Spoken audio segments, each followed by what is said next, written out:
গল্পের নাম অবসেশন ওয়াজ লাভ। লেখনীতে নিরুর কল্পনারাজয়। পর্ব ৭।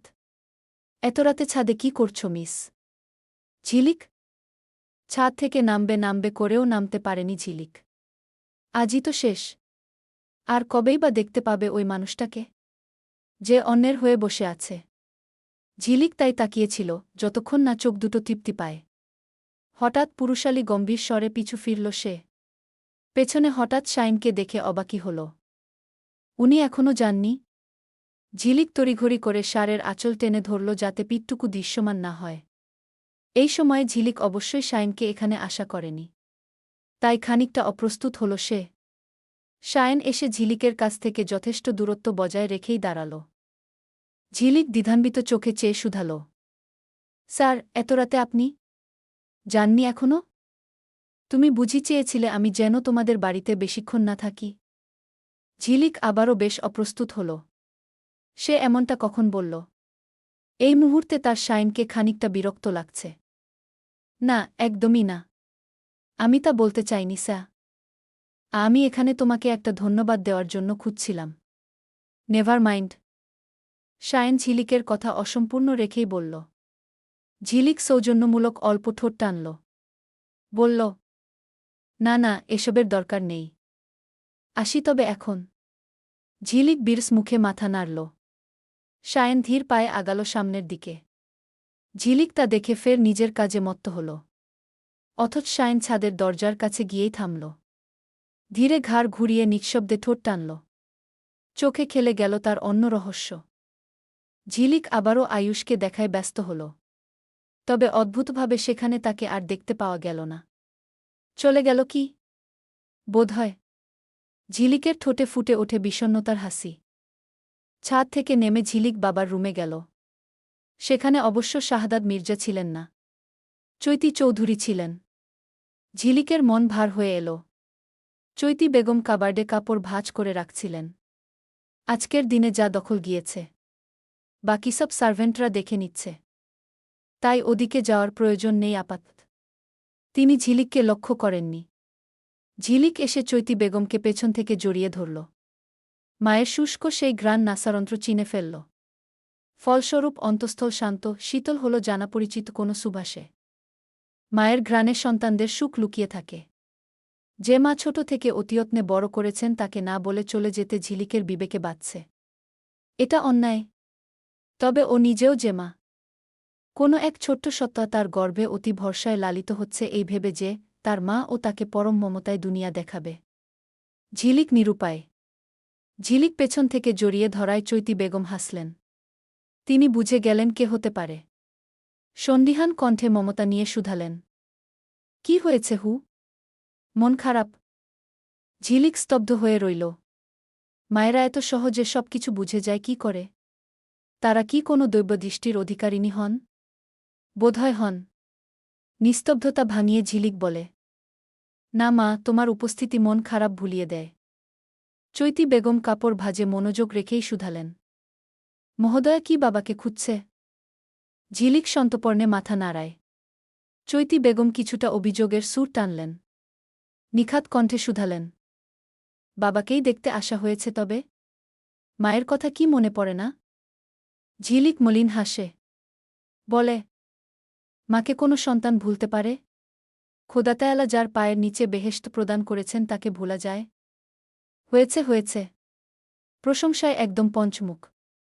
বাবা বাগানের দিকের বারান্দায় আছেন। ঝিলিক মায়ের গালে নিগু এক চুমু আঁকল। মাও মেয়ের গালে অতিয়ত্নে হাত বুলিয়ে দিলেন।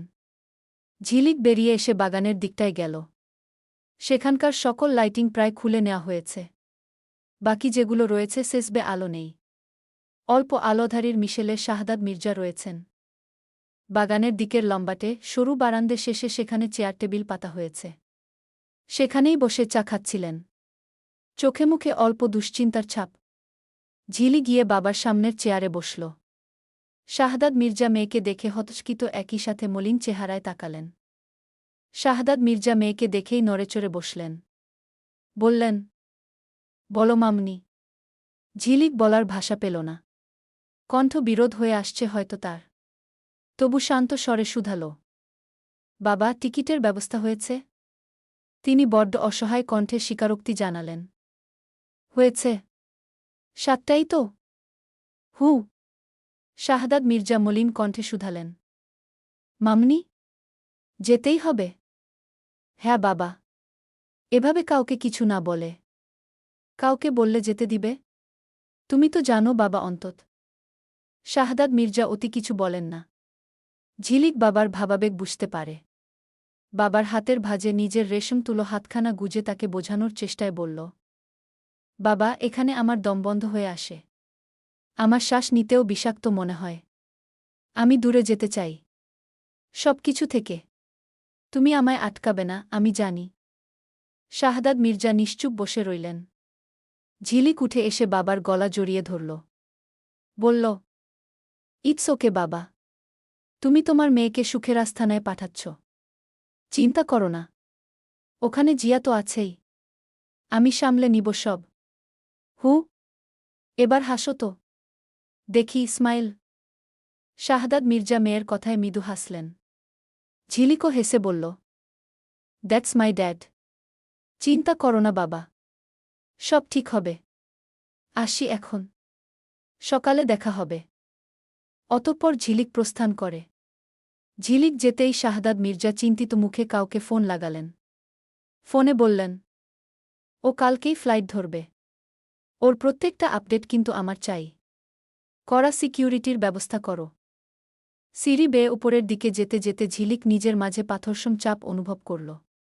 একবার ভাবল সাজের ঘরে যাবে। আবার ভাবে হয়তো আয়ুষ ফিরেছে। সেই ভেবে আর এগোয় না। নিজের রুমেই ফিরে যায়। দরজা লাগিয়ে ফ্রেশ হয়ে আসে। কাপড় বদলায়। বেলকনির দিকটায় এগোয়। তখন ঝিলিকের মনের মতোই আকাশের মতোই ঝড়ের তাণ্ডব বইছিল। ঝিলিক বেলকনির রেলিং ধরে দাঁড়ায়। এক হাত বের করে বৃষ্টির ছোঁয়া অনুভব করে। বৃষ্টির ফোঁটা খুব যতনে তার হাত ভিজিয়ে দেয়।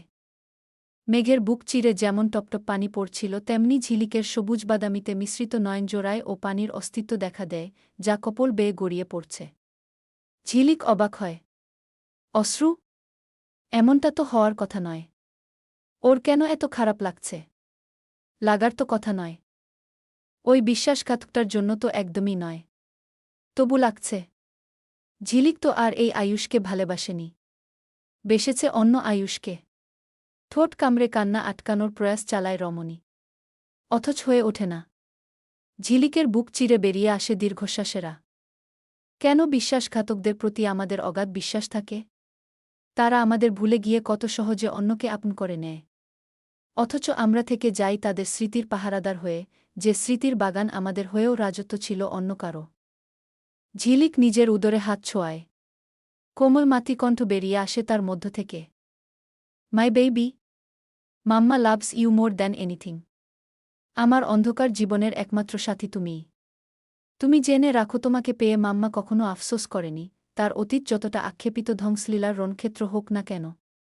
মা তোমাকে সবসময় চেয়েছে। তবে তুমি মাকে ক্ষমা করে দিও। মা কখনো তোমাকে তোমার বাবার পরিচয় দিতে পারবে না। মা একটু বেশিই ভরসা করেছিল কিনা। তার ভাগ তোমারও বইতে হবে। ঝিলিক শেষ রাত অবধি বেলকনিতে বসে রইল। জীবনের হিসেব নিকেশে নিজেকে খুইয়ে ফেলল। অথচ অন্যদিকে সেই ঝড়ো হাওয়া উপেক্ষা করে বৃষ্টির মাঝেও তার তীক্ষ্ণ চাহনির গা কালো মণিতে নিজের প্রেমপ্রেয়সীকে আবদ্ধ করতে থাকা এক পুরুষ, যার সম্পূর্ণ অবয়ব মোড়ানো কালো এক পোশাকে। চোখে তার অসহায়ত্ব, হৃদমাঝারে তার ভালোবাসা। নিগু খাতের লালগোলাপির মিশেলে তৈরি হওয়া সেই রঙের ঠোঁট ফুঁড়ে বেরিয়ে আসে ফিসফিসানো কয়েকটি শব্দ। প্রাণ আমার। রজনী তখন নিস্তব্ধতায় ভরপুর। আশপাশ নিগু শান্ত। এতটাই যে পাখিরাও তাদের ডাক বন্ধ করেছে। রাত তখন ৩টে। নিশাচরেরা বুঝি তখনই বের হয়। লোকমুখে শোনা যায়, পিশাচরদের জন্য রাতের আধার। তাদের রাতের আধার পছন্দ। তাই তো মানুষেরা রাতের আধার ভয় পায়। অথচ এক মানব সেসব ভয়কে কৌতুক প্রমাণিত করে নিজেই যেন সেই নরপিশাচ হয়ে উঠেছে। এই রাতের আধারের নিস্তব্ধতা ভেদ করে তার নরকসীমানা হতে ভেসে আসছে কিছু শব্দ, কিছু কাটার শব্দ। অথচ পুরুষটি নির্বিকার। এতটাই যেন এসব তার নিত্যদিনের কার্য। হাতে তার বড় রামদা। সামনে শায়িত এক আস্ত মানব। সম্পূর্ণ উলঙ্গ তার শরীর। চেতনায় আছে কি? নেই। নয়তো নিজের এই নিঃশিংস পরিণতি কি তার মস্তিষ্ক সহ্য করতে পারত? পারত না। পুরুষটির পরনে কেবল স্লিভলেস এক টি-শার্ট সাথে ট্রাউজার। হাতের পেশি মজবুত। সুঠাম দেহের হস্তদ্বয়ের নীল রগ ভেসে উঠছে ক্ষণে ক্ষণে। শায়িত সেই পুরুষদেহ ছিন্নভিন্ন। অথচ তখনও প্রাণ যায়নি। শ্বাসের ওঠানামা কিছুটা হলেও বিদ্যমান। পুরুষটির পায়ের আঙুলগুলো মমতায় কাটার পর পা দুটো শরীর থেকে আলাদা করতে করতে ধীরে ধীরে ওপরের দিকে রামদাটি ঘোরাতে থাকে পুরুষটি। উরু, উদর, বুক সর্বত্র নির্দয়ভাবে একের পর এক কোপ বসায় সে। রামদার সাহায্যে পেটের নাড়ি ভুঁড়ি কেটে বের করে। হাতে নিয়ে নিবিড় পর্যবেক্ষণে করে। অতঃপর রামদাটি ওঠে বুকের উপর। থপ করে কোপ বসায়। ব্যাস, মৃত হয়ে যায় মানবটি। বুকে থাকা প্রতিটি চামড়া সন্তর্পণে কাটে। বের করে আনে হৃৎপিণ্ড। হৃৎপিণ্ডখানা দেখেই তার চোখে দেখা গেল জয়ের ঝিলিক। রক্তাক্ত গ্লাভসযুক্ত হাতে নিয়ন আলোয় তা দেখে মৃদু হাসে। প্রতি কোপেই রক্ত ছিটকে পড়ে তার গায়ে। অথচ তার পলক অবধি নড়ে না তাতে। এতটা নিখুঁত ভঙ্গিতে সে কাজটি করছে, যেন এসব তার সুনিপনে শেখা কোনো কারুকার্য। শায়িত সেই মানবদেহের শরীর হতে মাংসসমূহ আলাদা করতে করতে সে গুনগুনিয়ে গান ধরল। আলতো ছোঁয়ায় চোখেরই চাওয়ায়। পাওয়া না পাওয়ার কি যে নেশা! সেই স্মৃতিটাই আজও হাতড়াই। হারিয়ে ফেলা ভালোবাসা। গুনগুনিয়ে এগিয়ে যায় তার পেছনে রাখা কাচের বয়ামগুলোর কাছে। খালি একটি বয়ামে সংরক্ষণ করে তার জয়ের চিহ্ন। পুরুষটির পেছনে রাখা গুটিকয়েক কাচের বয়াম, যেখানে স্পষ্ট রাখা রয়েছে মানবদেহের অতি গুরুত্বপূর্ণ অংশ মস্তিষ্ক। অবশ্য বয়ামগুলো কেবল মস্তিষ্কতেই সীমাবদ্ধতা নেই। চোখ, রক্তাক্ত হৃৎপিণ্ড সহ আরও গুরুত্বপূর্ণ অঙ্গাণু। এমন বয়ামের সংখ্যা বর্তমানে শত ছাড়ানোর উপক্রম। কোনো স্বাভাবিক মানুষের পক্ষে এসব দেখা এবং সহ্য করা দুই অসম্ভব। তাই তো বোধহয় সেই পুরুষটি সকলের কাছে নরপিশাচ। তাছাড়া সেখানে পড়ে রয়েছে অসংখ্য ছিন্নবিচ্ছিন্ন মানবাংশ। রক্তাক্ত সেই স্থানটি। অথচ পুরুষটি ভ্রুক্ষেপহীন শায়িত সেই পুরুষটির অবশিষ্টাংশ মাংসপিণ্ড কুচি কুচি করে কাটছে, যেন তা কোনো সবজি। ধর থেকে শরীরের বাকি অংশ আলাদা করা শেষে সেসব ভালো করে বেসিনে ধুয়ে ইন্ডাকশন চুলোয় সিদ্ধ হওয়া গরম পানির মধ্যে ঢেলে দিল। অতঃপর সন্তর্পণে তাতে মরিচলবন এবং রান্নার সকল ধরনের প্রয়োজনীয় উপকরণ দিয়ে তা করে তুলল গ্রহণযোগ্য এবং সুস্বাদু আহার। কার্য শেষে গম্ভীর, কঠিন সুর চিরে বেরোল তার শক্ত স্বর। হেই, চার্লি! ব্যাস, এটুকুতেই পালিত সেই সিংহটি বুঝে গেল মালিকের ইশারা। লাফিয়ে গিয়ে গর্জে উঠল উত্তরের প্রতীকস্বরূপ। তা দেখে রক্তাক্ত সেই পুরুষটি এগিয়ে এসে খুব সুন্দর করে তাকে সার্ভ করল চার্লি তথা পালিত সেই সিংহের পছন্দের আহার। সঙ্গেই চার্লি মুখ ডুবিয়ে দিল তাতে। ক্ষুধার্তের ন্যায় হামলে পড়ল সেই খাবারে। তা দেখে নীল নেত্রের পুরুষটি সুখবীর হাসে। ঠোঁট টেনে ভয়ঙ্কর স্বরে বলে, ইজ ইট টেস্টি চার্লি? সিংহটিও গর্জে ওঠে। যেন সে তাল মেলাচ্ছে মালিকের কথার বিপরীতে। তার উত্তরের পিঠে হাসে সেই পুরুষ। অতিরহস্যময় সেই হাসি। সকাল তখন 4:30। ঝিলিকের সারা রাত ঘুম হয়নি বিধায় সে বেলকনিতেই ছিল। 7টার ফ্লাইট। দ্রুত বেরোতে হবে। টনক নড়তেই সে উঠে দাঁড়াল। কাপড় গুছিয়ে অতি রেডি হয়ে নিল। অতি সাবধানে বেরিয়ে এসে শাহদাদ মির্জার রুমের সামনে গেল। পুরো মির্জা বাড়ি তখন ঘুমে বিভোর। এমনকি সার্ভেন্টরাও। ঝিলিকের বেশি সময় ধরে অপেক্ষা করতে হল। ঘড়িতে বরাবর 5টা বাজতেই তিনি বেরিয়ে এলেন মলিন মুখশ্রীতে।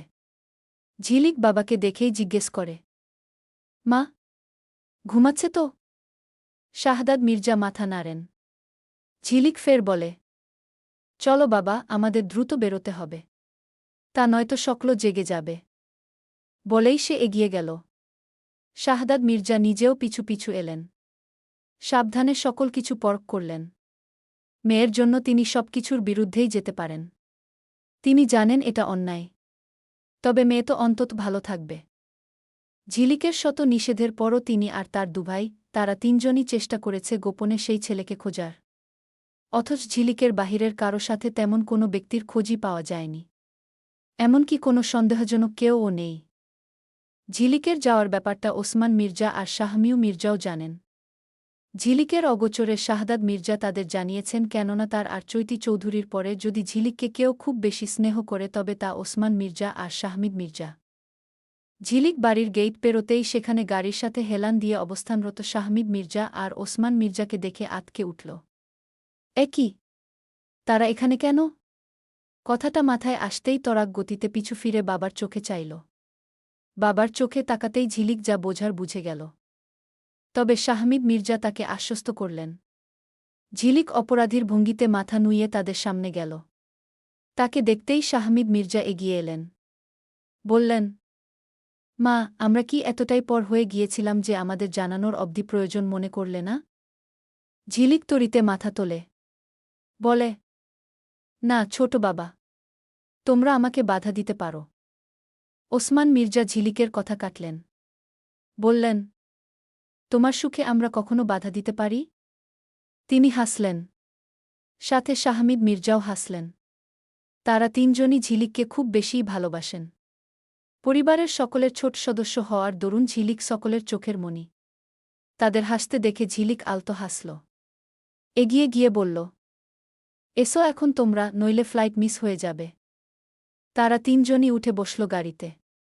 ড্রাইভার গাড়ি স্টার্ট করল। মেইন গেইটের দারোয়ান তখন হয়তো ঘুম থেকে উঠেছিল। এত সকাল সকাল তাদেরকে দেখে অবাক হল ভীষণ। সকাল সকাল চৈতি চৌধুরী, মালিহা বেগম সাথে প্রহেলিকা আক্তার একজোট হলেন। সমস্যা একটাই, তাদের তিনজনের স্বামী অনুপস্থিত। সকালে উঠে সারা বাড়ি তন্ন তন্ন করে ঘুরেও তাদের পাওয়া যায় না। কল করলেও তাদের কেউই ফোন ধরছেন না। চিন্তায় তারা আটখানা। সাথে সকাল সকাল বাচ্চাদেরও ডেকে তুলেছেন। নির্ঝরের ঘুমের ঘোর এখনও কাটেনি। হামি দিয়ে অপরিষ্কার স্বরে তাদেরকে বলল, আরে ওরা কি ছোট নাকি? তোমরা শুধু শুধু এত টেনশন করছ। হয়তো কোনো কাজে গিয়েছে দেখো। ঐশীও নীরব থেকে সরব হল। বলল, তা বলে সাজকালে, তাও আবার না জানিয়ে? এমন কখনো হয়েছে? নির্ঝর তার কথা শুনে হাত জোর করে ক্লান্ত ভঙ্গিতে বলল, মা আমার, প্লিজ অফ যা। ওদের তোর কাছে বাচ্চা মনে হচ্ছে? মালিহা বেগম এবার তাদের ডাক দিলেন। বললেন, চুপ করবে তোমরা? সকলে চুপ হয়ে গেল। তিয়াতোতা এমনিতেই নিশ্চুপ। তখনই আয়ুষকে ভেতরে আসতে দেখা গেল। ক্লান্ত তার মুখশ্রী, চোখ দুটো টকটকে লাল, উস্কো চুল। আয়ুষ আসতেই মালিহা বেগম ছেলের কাছে এলেন। খুলে বললেন সকল কিছু। আয়ুষ অবাক হয় বলে, আশ্চর্য, ওরা কোথায় যাবে? সেটাই তো কথা। আচ্ছা চিন্তা করো না, চলে আসবে। বলেই উপরে ওঠার জন্য পা আগায়। ততক্ষণে মির্জা বাড়ির সকল সার্ভেন্টের কাছে খবরখানা পৌঁছেছে। সিকিউরিটি গার্ড আব্দুল্লাহ এসে তাদের সামনে দাঁড়ালেন। বললেন, ম্যাডাম, আমি জানি স্যার কোথা গিয়েছেন। আয়ুষ থেমে গেল। ঘাড় ঘুরিয়ে বুঝতে চাইল আব্দুল্লাহর পরবর্তী কথা। আব্দুল্লাহ বললেন, আমি বাগানের দিকের কল থেকে অজু করতে গিয়েছিলাম। তখন তাদেরকে বলতে শুনেছিলাম তারা কোথাও যাচ্ছেন। আর সাথে ঝিলিক আম্মাও ছিল। আয়ুষের ভ্রু কুঁচকে গেল। ঝিলিক ওদের সাথে কি করবে? সে কৌতূহলে ভ্রু কুঁচকে শুধাল, আর কি বলছিল? জানি না, ঝিলিক আম্মা কোনো ফ্লাইটের কথা বলছিল। আয়ুষের মাথায় যেন আকাশ ভেঙে পড়ল। বিস্ফোরিত চোখে বোঝার চেষ্টা করল সবটা। ঝিলিক কি তবে দেশের বাইরে চলে যাচ্ছে? ঝিলিক চলে গিয়েছে, কথাখানা মস্তিষ্ক ধরতে পেরেই আয়ুষ যেন দিশেহারা হল। চটজলদি ঘড়ির পানে তাকাল। কটা এখন? 5:10। অস্থির গলায় আব্দুল্লাহকে শুধাল আয়ুষ। কখন বেরিয়েছিল? এই 5টা নাগাদ। আয়ুষ কিছু না বলে দ্রুত পায়ে বেরিয়ে যায়। বাড়ির সবাই হতবাক। কোথায় যাচ্ছে ওরা চারজন? নির্ঝর অবাক কণ্ঠে বলে, যাহ শালা, কাহিনীতে দেখি নতুন মোড়। মালিহা বেগম চেঁচিয়ে উঠলেন, আব্বু, কোথায় যাচ্ছ তুমি? আয়ুষ উত্তর দেয় না। গটক পায়ে বেরিয়ে যায় এই ভোরেই। ঝিলিক সকাল থেকে না খাওয়া। শাহাদাত মির্জা বলেছেন এয়ারপোর্টে গিয়ে যেন অবশ্যই কিছু খেয়ে নেয়। ইচ্ছে করেই দেরিতক বেরিয়েছে তারা। ওসমান মির্জা আগে থেকেই ইমিগ্রেশন অফিসারের সাথে তিনি কথা বলে রেখেছেন আগে থেকে। আপাতত ৩ বাবা মিলে তাকে বোঝাচ্ছে সে এব্রোডে গিয়ে কিভাবে থাকবে। শাহমিদ মির্জা বললেন, দেখো মা, যখনই মনে হবে এবার তোমার ফেরা প্রয়োজন, তুমি ফিরে আসবে। কে কি ভাবল তা তোমার ভাবার প্রয়োজন নেই। সবসময় মনে রাখবে আমরা ৩ বাবা তোমাকে সবসময় আগলে রাখব। ঝিলিক মৃদু হাসে। ওসমান মির্জা সম্মতি জানালেন।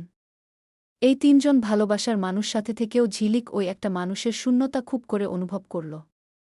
আয়ুষ মির্জা শেষবার যাওয়ার পূর্বে যার চেহারাও তার দেখা হয়নি। আর কখনো দেখতে পাবে? হয়তো যখন দেখতে পাবে ততদিনে ঝিলিকের তাকে আর দেখতে ইচ্ছে করবে না। ঝিলিক তাচ্ছিলের সহিত মৃদু হাসির রেখা টানে।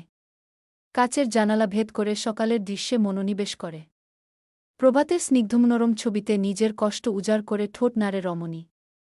কখনো কখনো সত্যটা আমাদের মস্তিষ্ক আঙুল দিয়ে দেখিয়ে দিলেও আমাদের হৃদয় মানতে নারাজ হয়।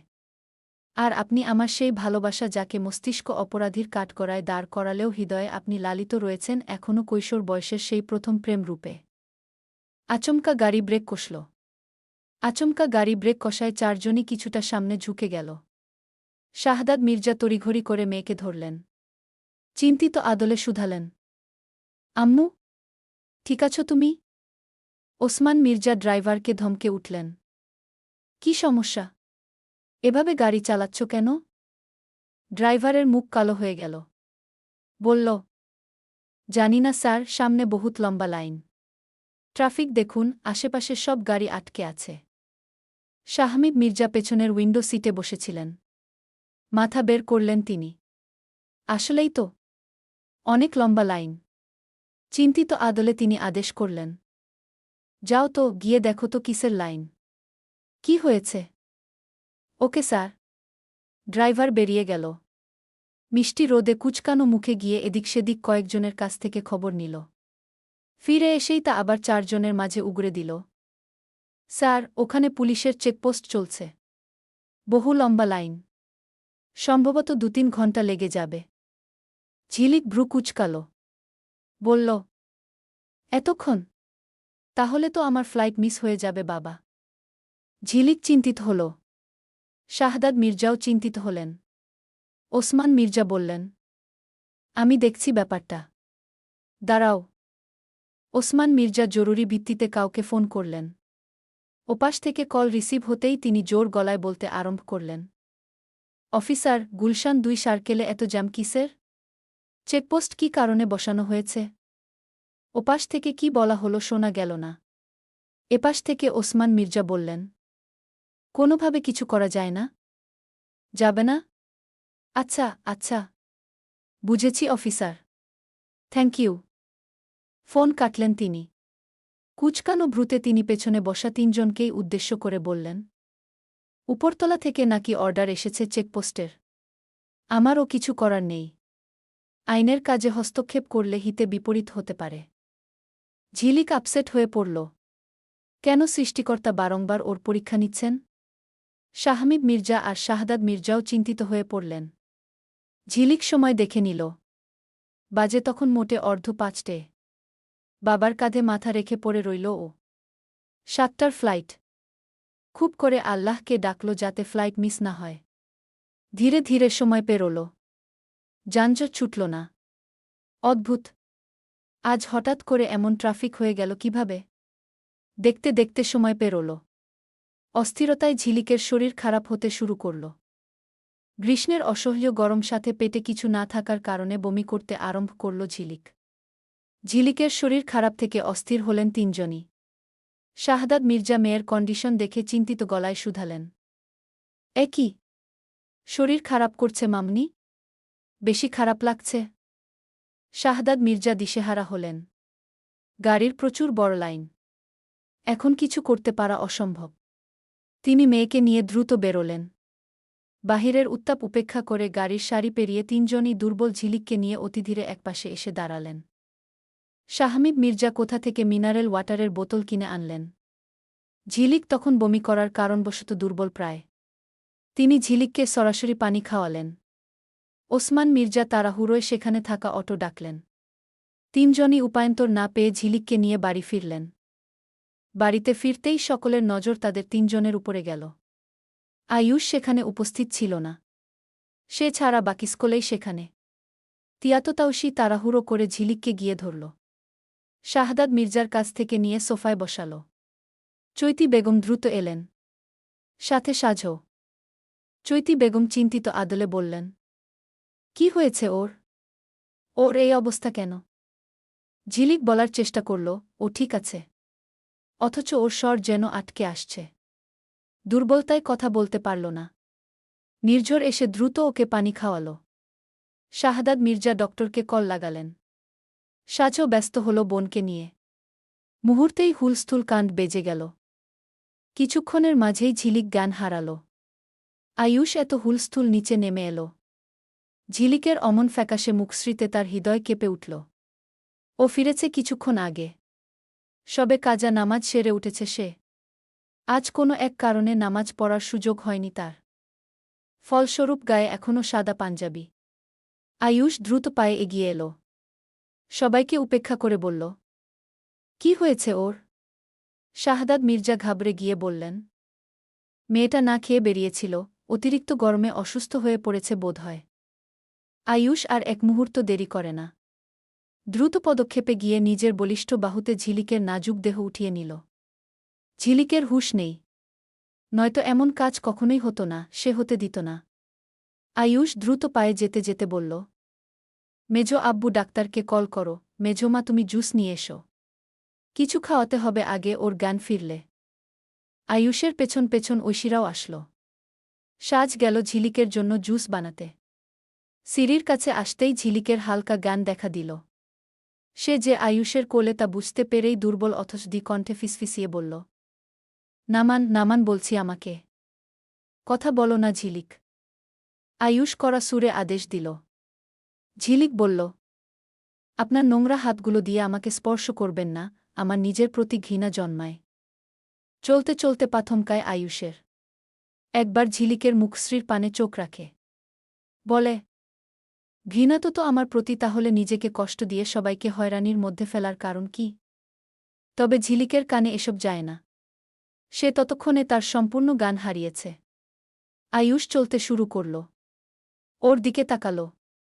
মনে মনে বলল, ঘৃণা করো আর যাই করো, আজীবন তোমায় আমারই থাকতে হবে ঝিলিক। তোমার ঘৃণার ভাগটুকু অন্য কাউকে দিতে রাজি নই আমি। ঝিলিককে নিয়ে তার রুমে নিয়ে যাওয়ার পরপরই ডক্টর আসে। ডক্টর এসে তার চেকআপ শুরু করে। গম্ভীর মুখে তার কাজ সেরে স্টেথোস্কোপ কান থেকে নামান তিনি। সকলেই সেখানে উপস্থিত রয়েছে।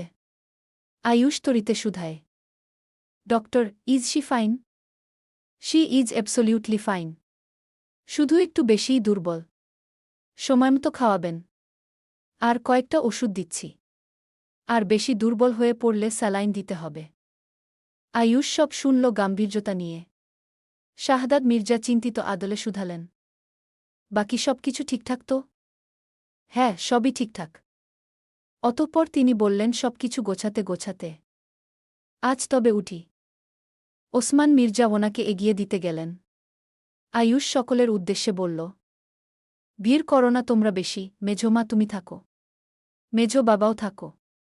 সাজও চাইলে থাকতে পারো। বাকিরা বেরিয়ে যাও। ওর এখন রেস্টের প্রয়োজন। এভাবে ভিড় করে থাকলে হবে না। তিয়াততাউসি নির্ঝর বড়দের মাঝে হুকিঝুঁকি দিয়ে দেখছে সবটা। ঝিলিকের তখন একটু একটু জ্ঞান ফিরেছে। প্রথমে সে বুঝে উঠতে পারল না কি হচ্ছে। সে কোথায়? 2-1 মিনিট পর ঠিকই মস্তিষ্ক তাকে সব মনে করিয়ে দিল। ঝিলিকের জ্ঞান ফিরেছে দেখেই চৈতি চৌধুরী উদ্বিগ্ন হলেন। বললেন, মা, এখন কেমন লাগছে? ঝিলিক দুর্বল হাতে মায়ের গালে হাত রেখে বলল, আমি ঠিক আছি মা। আয়ুষ বেরিয়ে গেল ঝিলিকের জ্ঞান ফেরার কথা শুনেই। ঝিলিকের তা দৃষ্টিগোচর হয় না। এক এক করে সকলেই একটু আধটু কথা বলে বেরিয়ে গেল। বাকি রইল সাজ চৈতি চৌধুরী আর শাহদাদ মির্জা। চৈতি চৌধুরী স্বামীর পানে ফিরেও চাইছেন না। তিনি করুণ কণ্ঠে মেয়েকে শুধালেন, মা, কি তোমার কাছে এতটা পর হয়ে গেল তুমি মাকে না জানিয়ে চলে যাচ্ছিলে? তিনি প্রায় কেঁদে ফেললেন। সাজ এসে বোনকে বুকের মাঝে জড়িয়ে ধরল। বলল, ছোট থেকে একসাথে বড় হয়েছি, আর তুই কিনা আমার কথাও ভাবলি না মনি? ঝিলিক নিরুত্তর রয়, জবাব দেওয়ার মতো তার কাছে কোনো কথাই নেই। শুধু ফিসফিসিয়ে বলল, সরি মা। আচ্ছা, সব বাদ। আগে খেয়ে নে তো মনি, নয়তো শরীর খারাপ করবে আবারও। সাজ ঝিলিকের জন্য তৈরি করে আনা আমের জুস সাথে সেদ্ধ ডিম তার দিকে এগিয়ে দিল। ঝিলিক নাক মুখ কুচকাল। এই সাতসকালে তার এসব খাওয়ার মোটেই ইচ্ছে নেই। তাছাড়া ঘরে বসে থাকতেও তার মোটেই ভালো লাগছে না। তাই সে বলল, এসব ভালো লাগছে না আপু, আমাকে একটু বাগানের দিকটা নিয়ে যাও, ওখানেই না হয় খেয়ে নেব। আর এসব দিবে না একদমই। অতঃপর চৈতি বেগমের উদ্দেশ্যে বলল, মা তুমি বাবার উপর একদম রাখবে না। আমিই যেতে বাবার কাছে জেদ ধরেছিলাম। আর তুমি ঝটপট আমার জন্য তোমার হাতের পরোটা আর আলুর দম বানিয়ে নিয়ে এসো তো। যাও যাও।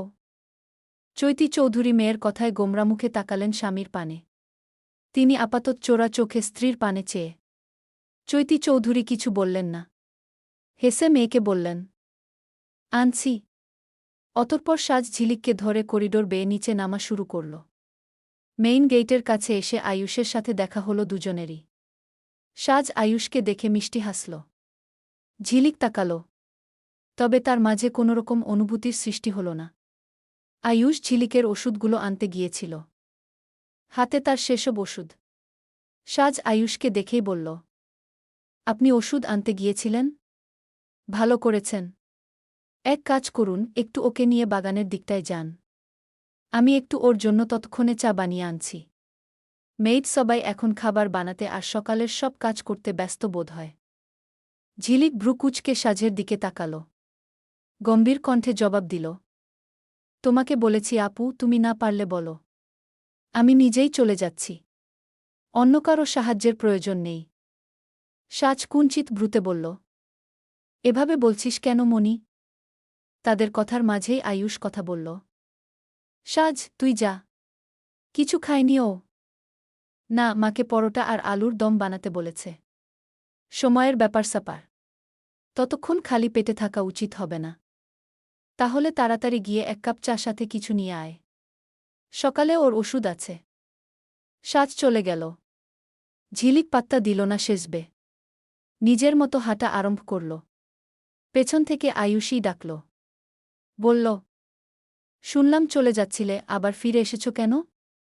আমার মায়ের টানে? ঝিলিকের মনে হল সে পৃথিবীর সবচেয়ে বড় কোনো কৌতুক শুনেছে। ঝিলিক থেমে গিয়ে মৃদু হেসে জবাব দিল, আপনি কোনো রাজ্যের রাজা মনে করেন নিজেকে যে ঝিলিক মির্জা আপনার জন্য ফিরে আসবে? নিঃশব্দে হাসল আয়ুষ। ঝিলিক জানতে চাইল, আমি চলে গেলে খুব খুশি হতেন, তাই না? আয়ুষ ঝলিকের চোখে চোখ রাখে না। বাহিরের দিকে রেখে মৃদু স্বরে জবাব দেয়, তা তো অবশ্যই হতাম। ঝিলিকের অবশ্য জিজ্ঞেস করতে ইচ্ছে হল, ওর যাওয়ার কথাটা কি আয়ুষকে একটুও বিচলিত করতে পারেনি? অবশ্য তাকে মরে যাওয়ার কথা যে বলেছে, তার ঝিলিকের থাকা না থাকায়ও কী বা যায় আসবে? ঝিলিক ঠোঁটের রেখা বদলায়। বাঁকা হাসি টেনে বলে, দেন আম নট গোয়িং এনিহোয়ার।